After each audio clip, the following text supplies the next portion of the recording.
প্রধানমন্ত্রীর জন্য প্রতিদিনের লাঞ্চের টাকা হলো 100 টাকা। 100 টাকার বেশি উনি লাঞ্চ করবেন না। 100 টাকায় কি লাঞ্চ হয় আপনারাও জানেন। এগুলো ছোট ছোট পরিবর্তন। ঢাকা শহরে প্রধানমন্ত্রী মুভ করলে তার সাথে 28 থেকে 32টা গাড়ি মুভ করত। ঢাকা শহরের সমস্ত সিগন্যাল বন্ধ করে দিয়ে ট্রাফিক জ্যামে ভরে দেওয়া হতো। আমার মাননীয় প্রধানমন্ত্রী দায়িত্ব নেওয়ার পরে 28টা গাড়ি থেকে কমিয়ে উনি 4টা গাড়িতে নিয়ে এসেছেন। প্রধানমন্ত্রীর কার্যালয়ে প্রধানমন্ত্রীর জন্য দুপুরের লাঞ্চের ব্যবস্থা থাকে। যেটা দেখেছেন গত বছর একজন প্রধানমন্ত্রীর 33 না কত কোটি টাকা খরচ হয়েছিল আপ্যায়ন খাতে। আমার মাননীয় প্রধানমন্ত্রী দায়িত্ব নেওয়ার প্রথম দিন যখন লাঞ্চ আসছে, সে লাঞ্চের দাম শুনে ওনার মাথায় হাত পড়ে গেছে যে এত টাকা দিয়ে লাঞ্চ করব। ওনার সাথে ওনার যারা অফিসের কর্মকর্তারা আছেন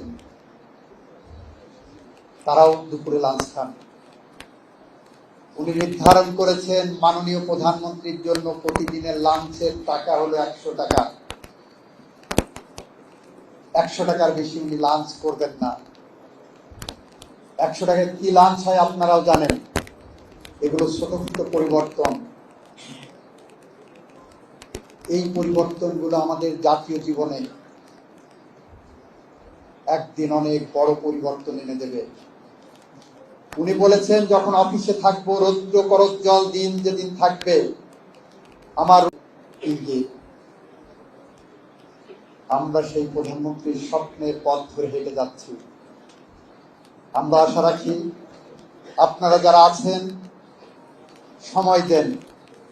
এই বাংলাদেশকে সাম্রাজ্যবাদ, আধিপত্যবাদ, সম্প্রসারণবাদ, নৈরাজ্যবাদের হাত থেকে, কবল থেকে মুক্ত করব এবং সেই স্বপ্নের পথে আপনাদেরকে আমরা আমাদের স্বপ্নের সারথি হিসেবে চেয়েছি।